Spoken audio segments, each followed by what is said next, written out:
during making this video, no any violation to the bridge navigation happened, as we are on the anchor and we have one person designated standby for the anchor watch, and we are making this video in our off watch.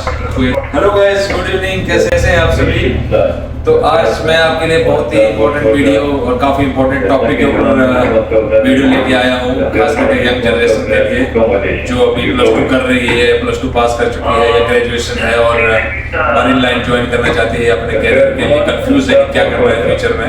तो ये video तुम्हारे लिए बहुत ही helpful और बहुत ही life changing होने वाली है गाइस, तो ये वीडियो पूरी देखिएगा। और आज मेरे साथ गेस्ट हैं, मेरे साथ कैप्टन आशुतोष जी और कैप्टन आशुतोष कुमार, ये हैं बिहार से और हमारे मेरे शिप के ऊपर कैप्टन है। तो मैं इनसे पूरी जानकारी लूंगा कि कैसे करियर मर्चेंट नेवी आप ग्रोथ कर सकते हैं, कैसे ज्वाइन करने हैं प्लस 2 और after BSc graduation, what are the qualification requirements, how long it will take to become captain and how many difficulty you will face during the process. Captain साहब है हमारे साथ, पूरा स्टेप बाय स्टेप गाइड करेंगे। तो captain साहब thank you अपना time निकालने के लिए। तो कैप्टन साहब आपका बहुत बहुत स्वागत है हमारे इस पॉडकास्ट में। और कैप्टन साहब पहले तो आप अपने बारे में बताइए अपने मेरे दर्शकों को कि मतलब आप कहाँ से बिलोंग करते हैं और मतलब आपका मतलब सी कैरियर कितना लंबा है, और थोड़ा अपने बारे में हमें बताएं जैसे, जिससे मेरे दोस्तों को और आपके साथ फैमिलियर होने में ये हो जाएगा। Hello guys, good evening. Presently मैं as a master mariner sail कर रहा हूँ on board and the same time shore opportunity also हमारे पास है, तो मैं शोर पे भी जॉब कर रहा हूँ एंड सेम टाइम हम लोग शिप में भी काम कर रहे हैं। और bread and ball from Bihar, और हमारी स्टार्टिंग कैरियर इस फील्ड में फ्रॉम द डेक कैडेट से हुई थी, और डेक कैडेट से अभी एज ए मास्टर तक का करियर हमने सफल तय किया है इसमें, और होपफुली आगे भी कंटिन्यू करते रहेंगे। और आई होप हम लोग का जो ये पॉडकास्ट है आप लोग के लिए हेल्पफुल हो, जो न्यू कमर्स है, स्पेशली हमारे न्यू कमर्स जो मर्चेंट नेवी को ज्वाइन करना चाहते हैं, तो उनके लिए हम लोग एक प्रॉपर चैनल लेके आए, कैरियर पाथ चैनल। हाँ जी, हम मतलब कंप्लीट गाइड कर देंगे, कंप्लीट गाइड करें। तो सर आपको मतलब कितना टाइम हो गया कैप्टन में, और अपने कैडेट से कैप्टन में आने तक का कितना साल का अपना ड्यूरेशन लिया? क्योंकि मेरे को लग रहा आपका उम्र बहुत कम है एज अ कैप्टन, मेरे लड़के लोग भी देख रहे होंगे तो वो भी जरूर ये पूछेंगे कि आपने छोटी उम्र में कैसे इतना हाइट पकड़ी, मतलब आपने कैसा मतलब उम्र तो बहुत कम नहीं है बट नहीं एज अ मास्टर है, एज अ मास्टर तो कम है, प्रेजेंटली 40 ईयर है जी, लेकिन आप मास्टर तो कितना टाइम हो गया? लास्ट 7 to 8 ईयर से। हाँ, तो मतलब 31-32 में कैप्टन बन गए थे गाइस, तो आपके सामने एग्जांपल है, मतलब आप छोटी उम्र में कैप्टन बन सकते हैं अगर आपके पास वो करेज है, कमिटमेंट है। तो जी कैप्टन साहब बताइए। तो सबसे पहले क्या है कि प्लस 2 आपका होना चाहिए साइंस से, और उससे भी बड़ा ये है कि आप में कैलिबर होना चाहिए। हाँ, कि मर्चेंट नेवी जॉब ऐसा नॉर्मल जॉब नहीं है, और पैशन होना चाहिए, पैशन नहीं है मतलब पैशन नहीं है, कैलिबर नहीं है। हाँ। तो आप मत आओ, इससे अच्छा आप आराम से लैंड पे रहो, 9 to 5 की जॉब करो। हाँ।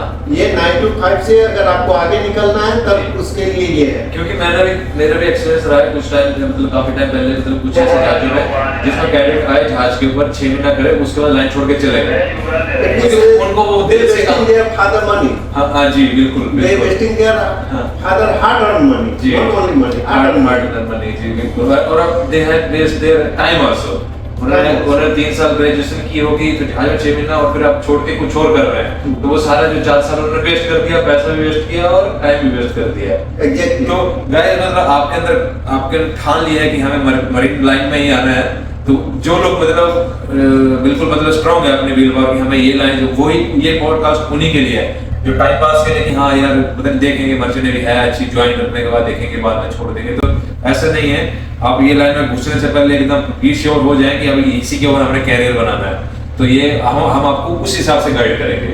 तो ठीक है, तो फिर आप मतलब जैसे मेरे ज्यादातर जो व्यूअर्स हैं वो यंग जनरेशन है, जैसे प्लस 2 पढ़ रही है, कोई ग्रेजुएशन पास आउट है और जॉब के लिए ढूंढ रहे हैं, उनके पास पैसा भी है, टाइम भी है, लेकिन उनको ये नहीं पता कि करना क्या, कोई गाइडेंस नहीं दे रहा मतलब उनको अच्छा। क्योंकि जैसे हम लोग भी मिडिल क्लास बैकग्राउंड से बिलोंग करते हैं, तो हमारे पेरेंट्स को इतनी नॉलेज नहीं रहती कि दुनिया में क्या हो रहा है, क्या चल रहा है। तो उनको चाहिए एक्स्ट्रा गाइडेंस, तो वो हो सकता है घर से नहीं मिल पाती है। हालांकि जिनका बैकग्राउंड मरीन में है तो उनको तो मिल जाती है, लेकिन जो हमारे खास करके नॉर्थ साइड के, जैसे हिमाचल को आप बिहार से है, तो हमारे साइड तो सी है नहीं, सी नहीं है, तो हमारे लड़कों को नॉलेज नहीं रहती और उनको एजेंट उल्लू बना देते हैं। तो आप मतलब +2 से लेके बीएससी डीएनएस ये सब का पहले कॉलेज तक कैसे घुसे वो चीज बताइए। सबसे पहले ये है कि आपको अपना विल पावर अच्छा होना चाहिए कि नहीं मुझे मर्चेंट नेवी ज्वाइन करना है, और इसका आपको ये जो ड्रॉबैक है वो भी आपके माइंड में होना चाहिए कि हाँ मैं कोर्स कर रहा हूँ तो उसके बाद इसके क्या ड्रॉबैक्स हैं, तो उसके हिसाब से पहले आपको माइंड सेट करना है, तभी आप मर्चेंट नेवी में आओ। अगर माइंड सेट नहीं है तो इधर उनके लिए नहीं है ये कैरियर। तो क्या 10+2 PCM होना चाहिए, 2 वे है, एक 10+2 PCM और अदरवाइज 10th। तो अगर आप 10th 10वीं पास भी कर सकते हैं, लेकिन उसमें क्या है कि वो एक कोर्स है government DG shipping of India जो कि मर्चेंट नेवी को रेगुलेट करती है इंडिया में, ऐसे इंटरनेशनल लेवल पे IMO रेगुलेट करती है, बट इंडिया में डीजी शिपिंग रेगुलेट करती है। तो जितने भी एकेडमी, कंपनी, एजेंसी सभी हैं वो अंडर डीजी शिपिंग है। तो डीजी शिपिंग के रूल्स के हिसाब से आपको एक जीपी रेटिंग कोर्स है जो कि इनिशियल 10th पास कैंडिडेट के लिए उसकी मिनिमम एजुकेशन रिक्वायरमेंट है 10th पास। गाइस ये नोट कर लीजिएगा, और डीजी शिपिंग जो भी कैप्टन साहब आपको साइट्स के नाम दे रहे हैं ना वो डिस्क्रिप्शन में डाल दूंगा। अच्छा ठीक है आगे। तो 10th पास चाहिए और अपना जो मिनिमम मेडिकल स्टैंडर्ड है वो एज पर ILO चाहिए। अच्छा मतलब उसमें क्या ILO इंटरनेशनल लेबर ऑर्गेनाइजेशन है, इन्होंने एक मेरिट, उसके बाद ILO के अंदर में MLC आता है जो मैरीटाइम लेबर कन्वेंशन है। तो ILO और MLC का एक पैरामीटर्स है for every seafarer must be have this medical category, standard set किया हुआ है, स्टैंडर्ड का होना चाहिए to follow. But the main criteria their eyesight should be 6/6, eyesight 6/6 for entry level, and no color blindness. Either you are joining for deck side, engine side or any course, no color blindness. Color blindness बहुत important है guys, क्योंकि बाकी चीजें ऊपर नीचे चलेंगी, लेकिन colour brightness मतलब जहाज के ऊपर अगर आपको कलर आपको डिस्टिंग्विश नहीं कर पा रहे हैं तो मतलब बहुत रिस्की काम हो जाता है। जिनको कलर ब्राइटनेस है गाइस वो प्लीज ना ही आए जी, सीधा मतलब आपको बुरा लग रहा होगा लेकिन ये अच्छी गाइडेंस है कि जिनको कलर ब्राइटनेस है वो ना आए। अच्छा जैसे जिसको 6/6 है नहीं है, जैसे 6/4 है लेकिन चश्मा लगा हुआ है, चश्मा लगा के 6/6 है तो चलेगा? नहीं। अच्छा clear 6 entry level 6/6 without glass, but you can go for laser. Laser, okay. Laser is acceptable here. Okay guys, ठीक है। But some of our guys they can say master having the glasses. हाँ जी। So but entry level they don't allow. आप भी level की बात करें, जैसे आप एंट्री घुस रहे हैं गाइड में उस लेवल आगे परस्यू करेंगे कैप्टन, उस लेवल में आप चश्मा पहनेंगे, उस लेवल तो नॉर्मल सी बात है कि आदमी की एज हो जाती है तो चश्मे तो लगते हैं। यंग जैसे जो एंटर घुस रहे हैं उस लेवल उसके बारे में कैप्टन साहब बता रहे हैं कि एंट्री लेवल में 6/6 विदाउट ग्लासेस। रिक्वायरमेंट। अच्छा आगे। सो मेडिकली पहले आपको फिट होना पड़ेगा, उसके बाद आप जीपी रेटिंग 10th स्टैंडर्ड के बाद आप ये कोर्स कर सकते हैं। तो जीपी रेटिंग कोर्स क्या है, इंडिया में स्पेसिफाइड इंस्टीट्यूट्स हैं जो कि डीजी शिपिंग, जैसा मैंने पहले बताया आपको कि डीजी शिपिंग से अप्रूव्ड होना चाहिए जो इंडिया में रेगुलेट करती है इसको। तो उनसे जो भी इंस्टीट्यूट अप्रूव्ड है वहां से आप direct DG shipping approved course आप कर सकते हैं, GP rating course. Only DG approved institute guys, दूसरे नहीं। वो जो भी लिस्ट है डीजी अप्रूव्ड इंस्टीट्यूट की आपको डिस्क्रिप्शन में मिल जाएगी, डिस्क्रिप्शन में मिल जाएंगे या आपको वेबसाइट पे डीजी वेबसाइट का लिंक भी डाल दूंगा मैं, अवेलेबल रहेंगे जी ठीक है। तो उसके लिए भी आपको पहले सीईटी का एग्जाम क्लियर करना पड़ेगा। अच्छा इसमें भी है जीपी रेटिंग में भी सीईटी का एग्जाम क्लियर करना। Okay it means if you pass they will give you the 90, after that you are free to go proceed for any college. तो जो इंडिया के टॉप रैंक के कॉलेज हैं वो उस रैंकिंग के हिसाब से सिलेक्शन करते हैं ना, रैंकिंग के हिसाब से। जैसे आपके टॉप रैंक है तो आपको जैसे रहमान ले लेगा या जो भी कॉलेज है, बढ़िया टॉप रैंक कॉलेज है वो आपको मेरिट के हिसाब से ले लेंगे, as per merit list. Okay वो आपको एडमिशन के लिए ऑफर करेंगे, ठीक है। और सेम थिंग क्या है कि इसकी जो भी फी है, some academy 2 lakh, some academy 2.4, 2.8 या, but this all including lodging and fooding.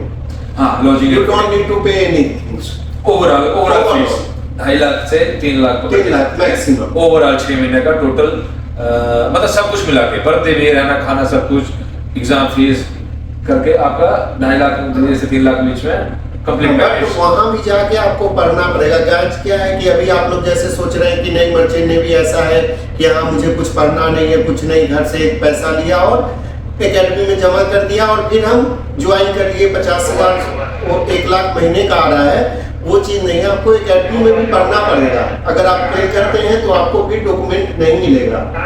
हाँ, जिसको सीडीसी बोलते हैं, सीडीसी बोलते हैं, जो हमारा सर्विस बुक रहती है, तो वो क्योंकि वो ऑब्टेन करना बहुत जरूरी है ये लाइन में घुसने से पहले, क्योंकि आप जहाज में जो भी काम कर रहे हैं तो उसके ऊपर सर्विस कार्ड रहता है। तो एक आजकल ओपन सीडीसी वाला भी चला हुआ, वो क्या सीन है? जी हाँ, देखिए मिस्टर दिनेश, मैं उसको रिकमेंड नहीं करूंगा ओपन सीडीसी को। ओपन सीडीसी क्या है, जस्ट एज ए आपको सीडीसी डिस्ट्रीब्यूट कर रहे हैं, they are making a money, तो वो आपको डिस्ट्रीब्यूट कर रहे हैं। लेकिन जो लड़के ओपन सीडीसी कर रहे हैं, हाँ, उनको जितनी भी अच्छी कंपनियां हैं, हाँ, वो एक्सेप्ट नहीं कर रही है।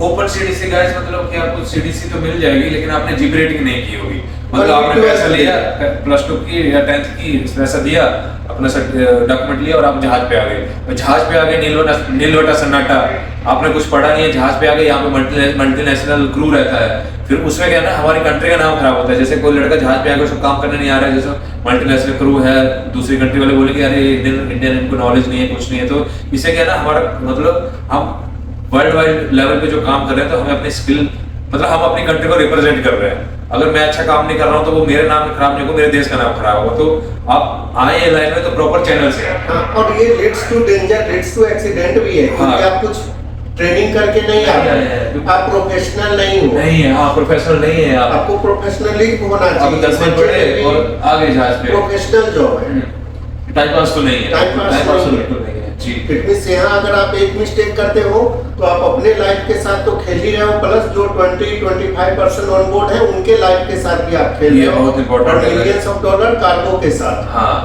तो हम मतलब ओपन सीडीसी को साइड ही कर देते हैं, साइड कर देते तो हम बात हैं। करते We हैं, never recommend open CDC। हाँ, तो हम इसके बारे में बात ही नहीं करेंगे। और आप भी इसको दिमाग से निकाल दीजिएगा कि ओपन सीडीसी अगर कोई आपको एजेंट रेकमेंड करता है या आप हमें 2 लाख दो, हम ओपन सीडीसी निकालेंगे, आपको जहाज में डालेंगे, तो guys never accept that proposal from any kind of agent or anything। इसको मतलब दिमाग से आउट कर दीजिए। अब आते हैं जीप रेटिंग, उसके बाद हम डीएनएस बीएससी में भी आएंगे। तो जीप रेटिंग का कैरियर पाथ कैसा है अभी? जीपी रेटिंग का है कि जैसे आपने 6 मंथ का ट्रेनिंग एकेडमी से कर लिया, ट्रेनिंग के बाद आपको एग्जाम रिटेन एंड ओरल दोनों होते हैं। हाँ, ठीक है। तो रिटेन एग्जाम आईएमयू कंडक्ट करती है, इसको इंटरनेशनल मैरीटाइम यूनिवर्सिटी है। हाँ। अभी जैसे आपने देखा होगा कि अपना मैनेजमेंट के एक अलग यूनिवर्सिटी है, जितने भी अपने टेक्निकल कॉलेजेज हैं उनकी अलग यूनिवर्सिटी है, मेडिकल का अलग है, तो वैसे मैरीटाइम का अलग है। तो उसको इन लोगों ने आईएमयू में डाला, इंटरनेशनल मैरीटाइम और वो यूनिवर्सिटी। भी रिकॉग्नाइज है अपना डीजी शिपिंग से। Okay। At the end DG shipping is the final authority. हाँ, मतलब सबसे ऊपर डीजी शिपिंग। तो आपका रिटेन एग्जाम होगा, रिटेन के बाद आपका ओरल होगा, उसमें भी सर्वेयर आएंगे एक्सटर्नल, आपके एकेडमी के सर्वेयर नहीं और लेंगे, डीजी का सर्वेयर, डीजी के सर्वेयर आएंगे और वो आपका ओरल लेंगे, वहाँ आपको पास करेंगे और after passing 45 days, with in 45 days आपको सीडीसी इशू हो जाएगा, जिसको कि हम सर्विस बुक बोलते हैं। ठीक है। अच्छा, वो ऑब्टेन होने के बाद फिर क्या करेंगे? वो ऑब्टेन होने के बाद जैसे कुछ कंपनियां हैं इंडिया में स्टिल, हाँ, जो कि एग्जाम लेती है after completion of GP rating course. वो एग्जाम लेती है, अपना ईयर में 2 बार निकालती है एग्जाम। जैसे 1-2 कंपनी आप बोलते हैं, जैसे रेड कलर, जैसे सिनर्जी है, सिनर्जी, मार्क्स लेती है, मार्क्स भी लेती है, तो synergy marks and SCIG sometimes when they have shortage of crew they are taking exam। तो ये आपका ईयर में 2 टाइम निकलता है, जनवरी एंड जुलाई में। तो आप उसका फॉर्म फिलअप करें ऑनलाइन, और उसके बाद आप जो भी एग्जाम सेंटर होगा या ऑनलाइन होगा, वो डिपेंड करेगा उस समय कंपनी का क्या रूल्स है, उसके हिसाब से आप डायरेक्ट एग्जाम दीजिए, इंटरव्यू लेके वो लोग सिलेक्शन कर लेंगे जीपी रेटिंग में। अगर कोई नहीं हुआ, हाँ, लेकिन ये चांसेस क्या है, कुछ ही लोगों के लिए बने, लिमिटेड सीट होगी। हाँ। तो आपके पास दूसरा ऑप्शन बनता है, हम लोग बोल सकते हैं कि एवरी फील्ड में एजेंसी है, नॉट ओनली मर्चेंट नेवी। आप मेडिकल में एडमिशन लेते हो, थ्रू एजेंसी है। आप इंजीनियरिंग में एडमिशन लेते हो, उनके काउंटर्स खुले हुए डिफरेंट डिफरेंट सिटी में, वो एजेंसी है। वैसे ही यहाँ भी जितनी भी कंपनियां हैं वो अपना एक एजेंसी हायर करती है क्रूइंग के लिए, तो आप वहाँ से कांटेक्ट कर सकते हो। वो लोग अपना एक नॉमिनल चार्जेज होता है जो कि चार्ज वो लोग करते हैं। सर्विस चार्ज जिसको हम सिटी में सर्विस चार्ज बोलते हैं गाइस, वो वेरी करता है एजेंसी टू एजेंसी टू अभी एजेंसी। हम वो डिस्क्लोज नहीं कर सकते कि एग्जैक्टली कितना सर्विस चार्ज लेते हैं, लेकिन गाइस लेते हैं। और यूँ समझ लीजिए कि हाँ, लेकिन आप लमसम आइडिया आप अपना बता सकते हैं हमारे व्यूअर्स को। मतलब कि अगर मैं बोलूँ अपने एक्सपीरियंस से तो 3 से 4 लाख तो डेफिनेटली 3 से 4 लाख आपको अच्छे जहाज के लिए वो लोग चार्ज करेंगे। 3 से 4 लाख आपको साइड में रखना होगा अगर आपका कोई बैकअप या अगर आपको स्पॉन्सर नहीं है तो एटलीस्ट ना। जी। अच्छा फिर अच्छा ठीक है, हमने सर्विस चार्ज दे दिया या स्पॉन्सर के थ्रू हो गया, शिप पे चले गए आप जी। उसके बाद आपको 6 मंथ सी टाइम चाहिए जी। आफ्टर 6 मंथ आप फिर आ जाओ इंडिया में। 6 मंथ 7 मंथ 8 मंथ जो भी आप कर रहे हो, 6 मंथ के बाद जो कंपनी का आपका कॉन्ट्रैक्ट साइन हुआ है तो आप सी टाइम अपना कंप्लीट करो, इंडिया में आ जाओ। ऑनलाइन सब प्रोसीजर है आजकल। हमारे टाइम में तो होता था कि काफी लेंथी प्रोसेस होते थे। सब मतलब पेपर वर्क बहुत ज्यादा और मतलब कि उसको क्या बोलते हैं, अंडर टेबल मनी बहुत चलती थी। अभी मैं खुल के इस पे बोल नहीं सकता, लेकिन नहीं मुझे ये है हम खुल के जितना मतलब हमने एजुकेट करना है अपनी नई जनरेशन को, तो उनको ये चीजें पता होनी चाहिए कि हम गलत नहीं बोल रहे, कि हमें पता है कि ऐसा हुआ है। हाँ, तो अंडर टेबल मनी उस समय बहुत चलती थी, लेकिन अब गवर्नमेंट ने उसको पूरा ट्रांसपेरेंट कर दिया, सिस्टम को ऑनलाइन कर दिया। आप साइन अप करके आओ, आप ऑनलाइन खुद से फॉर्म फिलअप करो, आपको एक टार बुक मिलती है जिसको ट्रेनिंग रिकॉर्ड बुक बोलते हैं, TRB। तो उस पे आप पूरा जहाज के कैप्टन से साइन लेके, जो आपका ट्रेनिंग ऑफिसर चीफमेट होंगे उनसे मतलब साइन लेके, उसमें अपने टास्क होंगे वो अपने जहाज में कंप्लीट कर रहे हैं। जी हाँ, कंप्लीट उस टास्क को करके सबके साइन स्टाम्प लेके कंपनी से सी सर्विस लेटर लेके आपको अपलोड कर देना, अपलोड करना है ऑनलाइन। और विदिन 1 वीक आपके पास वॉच कीपिंग आ जाएगा। उसके बाद आप as OS AB like that आपका ग्रोथ आगे की तरफ। जैसे फर्स्ट टाइम जैसे लड़का जहाज पे गया जीप रेटिंग करने के बाद, तो उसका बेसिकली काम जैसे मतलब वही डेक मेंटेनेंस का काम होगा। Deck maintenance, vessel maintenance, cleaning, same like they are for training. हां, हेल्पिंग बाकी और सेफ्टी आने के बाद एक AB बन जाएगा, तो मतलब वो ब्रिज नेविगेशन में भी, bridge navigation they can be part of bridge navigation support level. ठीक है, उसके बाद फिर ठीक है AB बन गए। AB बन गए, उसके बाद डिफरेंट है, जैसे कि आप AB बन गए तो अगर आप में कैलिबर है पढ़ने का तो आप एग्जामिनेशन के लिए जा सकते हैं। तो इस पे हम लोग 2 ऑप्शन है। इंडिया से अगर आप एग्जाम देंगे तो आपका क्या है, NCB एग्जाम निकालना होता है, जिसको नियर कोस्टल बॉयज बोलते हैं। ओके, NCB अपना इंडिया के वाटर्स में काम करने के लिए, इंडियन वाटर में चलेगा या उसका 200 नॉटिकल माइल के रेंज में भी आप शिप जा सकते हैं। मतलब अभी कहीं पे भी काम कर सकते हैं। जैसे अगर आप दुबई में काम कर रहे थे, दुबई में भी काम कर सकते हैं उस लाइसेंस के, लेकिन वो ये कि 200 कोस्ट से 200 कोस्ट में रहेंगे, फॉरेन से ओपन सी में आप नहीं जा सकते। और बेशक का जो GRT है वो भी लिमिटेशन है, कंट्री टू कंट्री भी सेल नहीं कर सकते ना, कुछ ऐसा लिमिटेशन रहेगा, लिमिटेशंस रहेगी नेविगेशन का, नेविगेशन की भी और जहाज के GRT ये सब की।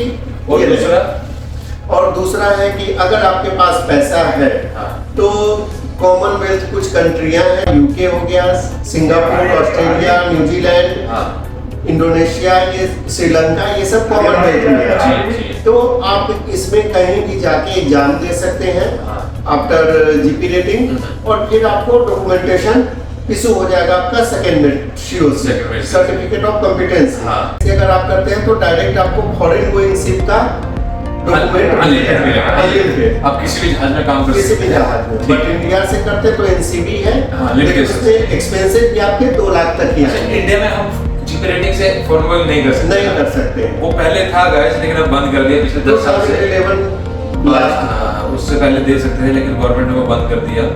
अच्छा, तो फिर हम GP रेटिंग वाले के पास इंडिया से देना है तो NCB ही ऑप्शन है। NCB नहीं तो आप कॉमनवेल्थ में चला, UK, ऑस्ट्रेलिया, सिंगापुर कहीं भी। अभी के टाइम में क्या है कि आप मोस्टली लड़के UK, सिंगापुर जा रहे हैं। हमारे UK ज्यादा बेटर है गाइस, अगर आप फॉरेन नहीं जा रहे तो UK में प्रेफर करूंगा।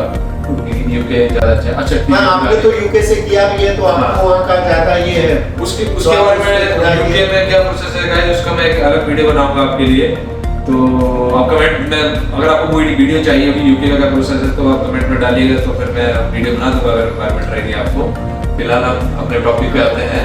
तो एक आपने बता दिया जीपी रेटिंग का। जीपी रेटिंग अभी कैडेट्स का बताइए जब सर, क्योंकि आप कैडेट बैकग्राउंड है आपका। जी हाँ, सेम लाइक कैडेट में भी क्या है, 2 स्ट्रीम है। वन क्या है, डे कैडेट, अनदर इंजीनियर। अच्छा ओके ठीक है। हाँ। तो कैडेटशिप के लिए आपको सबसे पहले +2 क्लियर करना होगा, 10+2। Stream should be PCM, science stream, physics, chemistry, math, and minimum 60%. 60% aggregates. Okay, ठीक है। Aggregate 60% and English must be 50%. हाँ, not less than 50%. Okay. If your English is good and the marks also good, it's more good for you हाँ, to get the job. क्योंकि on board you have to speak in English. The English is the we have to Working speak language on board English. अच्छा फिर ठीक है, हमारा 60% हो गया, +2 clear है। तो इसके बाद सेम लाइक का जीपी रेटिंग आपको एग्जाम देना है। IMU का एग्जाम देना होगा। IMU CET, Indian maritime university हाँ। कॉमन इंट्रेंस टेस्ट ओके या कॉमन एलिजिबिलिटी टेस्ट आपको देना पड़ेगा। उसमें फिर वो लोग रैंकिंग देंगे, जो साल में एक ही बार होता है। साल में एक ही बार होगा। ठीक है। तो मार्क्स के साथ कुछ उसका एप्लीकेशन आता है, जी। तो आपको उसका फॉर्म भरना पड़ेगा। उसमें फिर जो कैंडिडेट शॉर्ट लिस्टेड होंगे आपको कॉलेज अपॉइंट किया। कुछ कॉलेज जैसे गवर्नमेंट कॉलेज है, TS चाणक्य है, तो इसमें आप डायरेक्ट अप्रोच कर सकते हैं रैंकिंग के हिसाब से। वो लोग आपको रैंक देंगे जो ठीक है, चाणक्य कॉल करेगी जैसे 1 to 100 जी, वो फॉर चाणक्य। ओके। इसी तरह से बहुत सारे अकेडमी अच्छे कॉलेज में मेरिट लिस्ट निकालेंगे आपने CET एग्जाम की रैंकिंग के हिसाब से अकॉर्डिंगली। हाँ ठीक है। अब आप कॉलेज को अप्रोच करेंगे एडमिशन के लिए, तो आप ये 2 कोर्स है, 1 DNS और 1 ईयर। ये डेक की बात कर रहे हैं हम। डेक की बात हम कर रहे हैं जी। इंजन के लिए हम सेपरेट एक अलग वीडियो बनाएंगे। करेंगे। तो डेक कैडेट का आप करेंगे तो डेक कैडेट में 2 ऑप्शंस हैं। First DNS diploma in nautical science and second on BSc nautical science. ये प्रॉपर ग्रेजुएशन है। प्रॉपर ग्रेजुएशन और DNS के ऊपर डिप्लोमा, लेकिन ये 1 साल में हो जाएगा। 1 साल का और वो 3 साल का। हाँ, BSc nautical science 3 year, but DNS also leads to graduation degree. After that, After अगर आप DNS करते हो और साथ में एक DLP प्रोग्राम आता है जो कि IGNOU ने लॉन्च किया है। ओके। हम लोग पता है, आप सब लोग IGNOU से अवेयर होंगे। तो ओपन यूनिवर्सिटी है, तो DLP प्रोग्राम चलाती है, distance learning program for cadets, specially for marine cadets. तो आपको उसका लेना होगा, अपना कोर्स में इनरोल करना होगा। SSTP जिसको बोलते हैं, स्टूडेंट ट्रेनिंग प्रोग्राम। तो बोर्ड स्टूडेंट ट्रेनिंग प्रोग्राम, तो ये बुक लेना पड़ेगा आपको। जैसे ही आप IGNOU में इनरोल करेंगे वो आपको बुक दे देंगे, तो उसमें जितने भी टास्क हैं वो कंप्लीट करने पड़ेंगे। तो जैसे ही आप BSc नॉटिकल साइंस करते हैं तो आपको जाना पड़ेगा 18 मंथ सी टाइम चाहिए सेकेंड मेट एग्जामिनेशन के लिए। ओके, 18 मंथ्स सी टाइम चाहिए जहाज का। जी ठीक है। तो 18 मंथ सी टाइम जैसे ही आपका हो जाएगा, आप सेकेंड मेट एग्जाम के लिए एलिजिबल है देने के लिए। लेकिन उसमें क्या 18 मंथ में कंटिन्यूअस नहीं होना चाहिए। ओके, ऐसा नहीं कि सिंगल शॉट में 18 महीने कर दिए।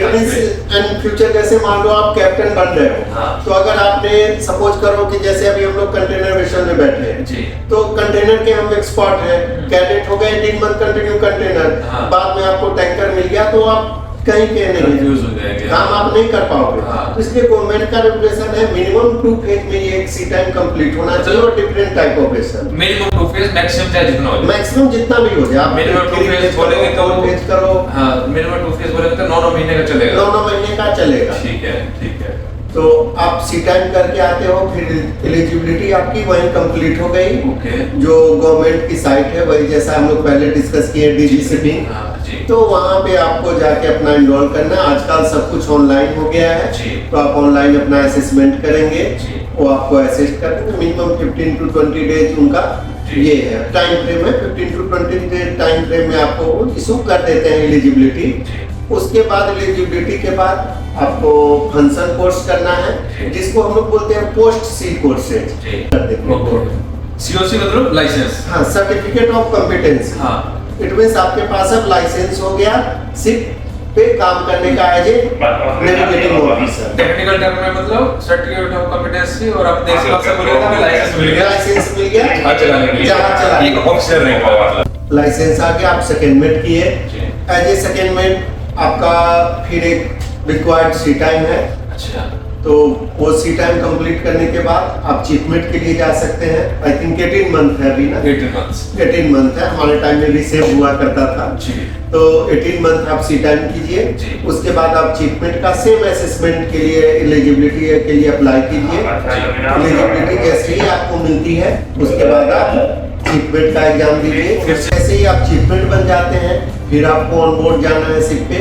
12 मंथ सी टाइम चाहिए चीफ ऑफिसर में रैंक में। उसके बाद आप मास्टर में का एग्जाम दे सकते हैं। सिटी जीसीपी में जाइए। हाँ, बोलिए कि हमारा और उसमें आपको 2 महीने का कोर्स है पोस्ट सी। अच्छा, मास्टर्स के लिए। हाँ, जिसको ASM बोलते हैं। ओके। उसके बाद स्टोर में भी कोई ऑप्शन ऐसे है? देखिए, कैप्टन बनने के बाद ही नहीं, मैं आपको बताना चाहूंगा सेकेंडमेंट के बाद भी शोर पे अपॉर्चुनिटी स्टार्ट हो जाता है। तो उसके बाद मैरीन पायलट की वैकेंसी निकलती है। मरीन पायलट्स का।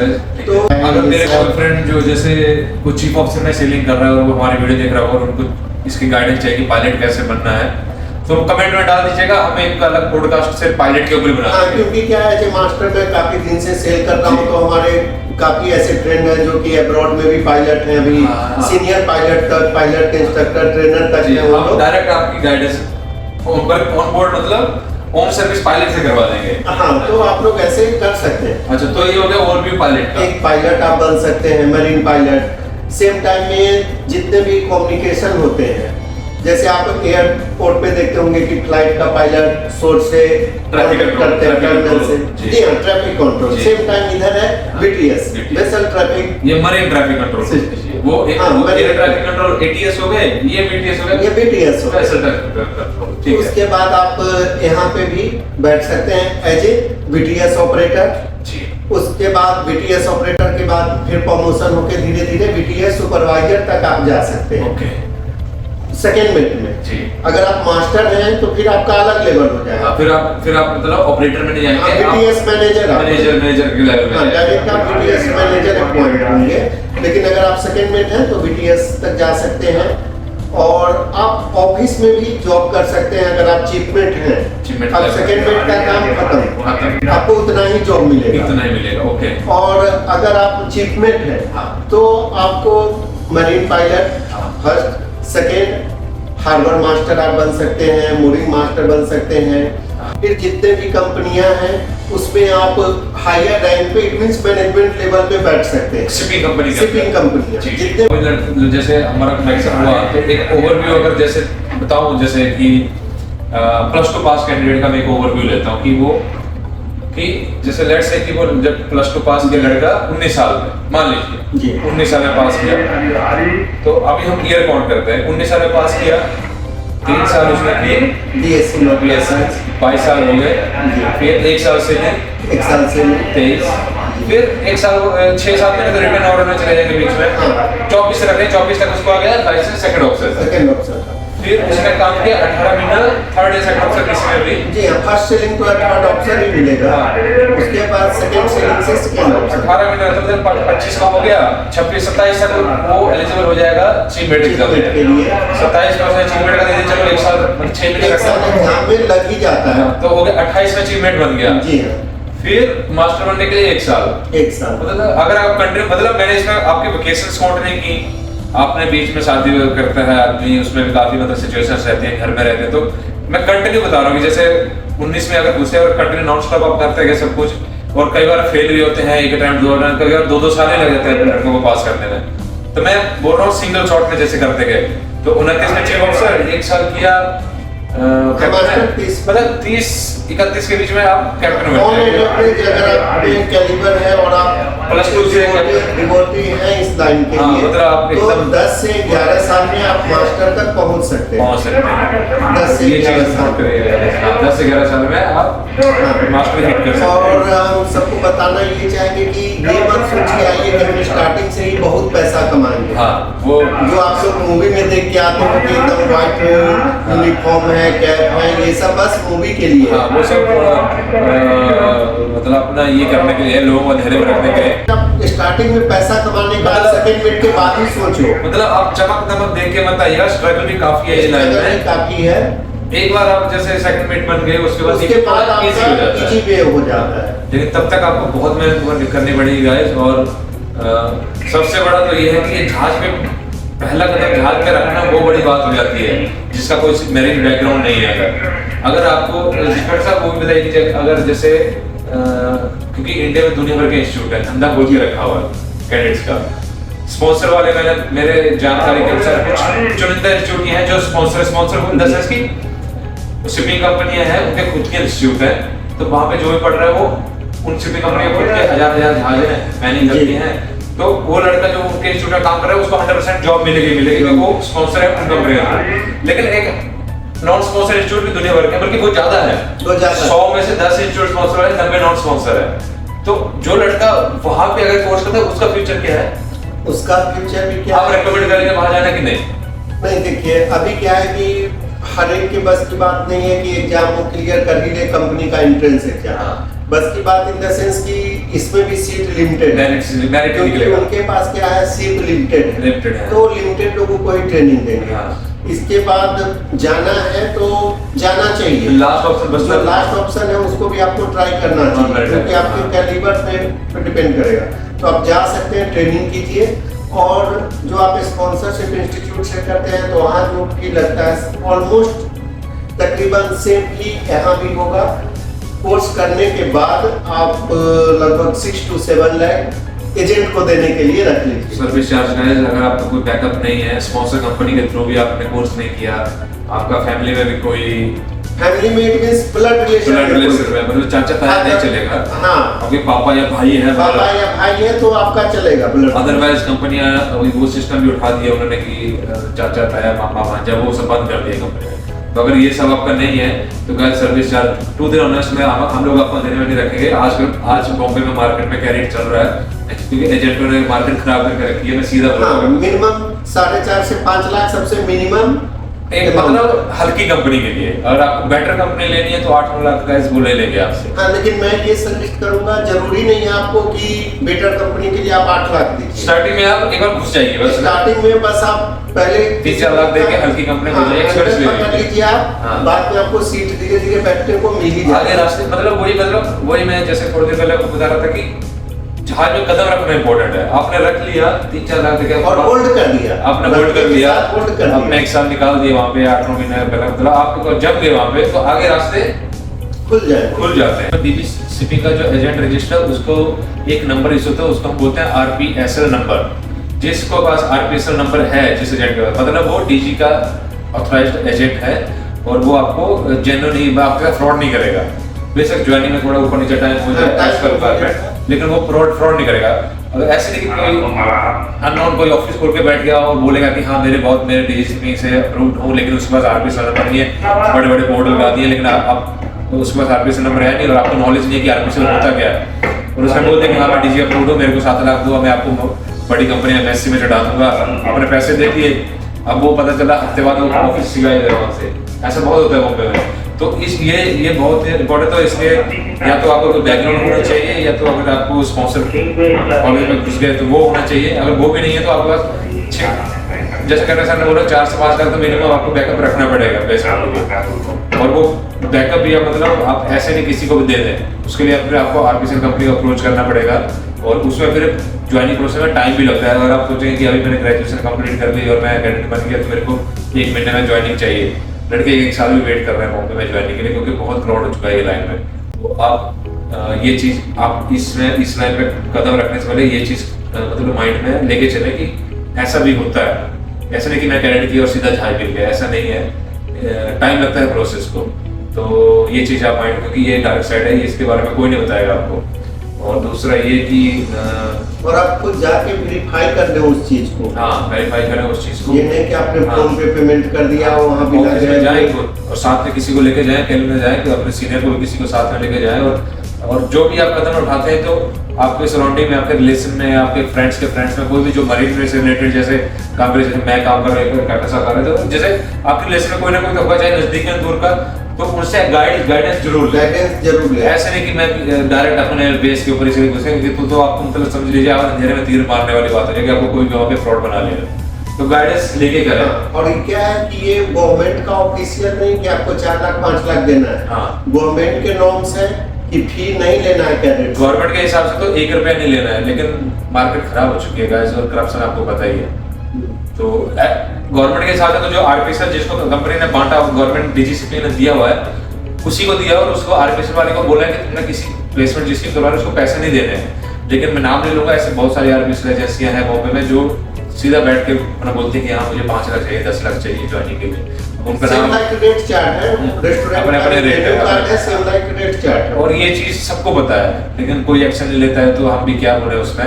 लेकिन हमारा फर्ज है आपको बताना, ऐसे नहीं कि आप अवेयर रहे इस चीज से। तो ये ओवरव्यू है गाइस, और इस चीज के बारे में और डिटेल आपको कुछ चाहिए होगी, आप जो भी क्वेरीज रहेगी आप कमेंट में डालिए। हम एक और इसका पार्ट 2 भी बहुत जल्द आएगा, तो उसमें आपकी क्वेरीज को हम आंसर देंगे।